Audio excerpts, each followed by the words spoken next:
మనము బాడీలో న్యాచురల్ గా యూరినరీ స్పింక్టర్ అని ఉంటుంది. సో ఇదేంటంటే మన యూరిన్ బయటికి రాకుండా కంట్రోల్ చేస్తుంటుంది. సో ఈ స్పింక్టర్ వీక్నెస్ వల్ల మనకి ఒక్కొక్కసారి యూరిన్ లీక్ అవుతుంటది. సో దాన్ని మనం స్ట్రెస్ ఇన్కాంటినెన్స్ అంటాము. సో ఇలా దగ్గినప్పుడు కానీ తుమ్మినప్పుడు కానీ బాడీలో ఏదైనా స్ట్రెస్ అయినప్పుడు నార్మల్ గా స్పింక్టర్ క్లోజ్ అయిపోవాల్సింది, క్లోజ్ అవ్వకుండా ఓపెన్ గా ఉంటుంది. సో దాన్ని యూరిన్ లీక్ అవుతుంది. దాన్ని స్ట్రెస్ ఇన్కాంటినెన్స్ అంటారు.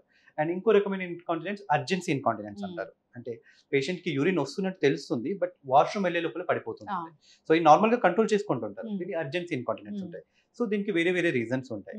సో మామూలుగా ఎస్పెషల్లీ ఓల్డ్ ఫిమేల్స్ లో చూస్తున్నప్పుడు సో బర్త్ రిలేటెడ్ ట్రామా ఏమైనా అయినప్పుడు కానీ యూరినరీ ఇన్కాంటినెన్స్ అలాంటివి వస్తుంటాయి. నార్మల్లీ ఎక్కువ మంది పిల్లలు ఉన్నా కానీ ఆ సపోర్టింగ్ సిస్టమ్ వీక్ అయిపోతుంటుంది. సో దానివల్ల స్ట్రెస్ ఇన్కాంటినెన్స్ అనేది వస్తుంటుంది.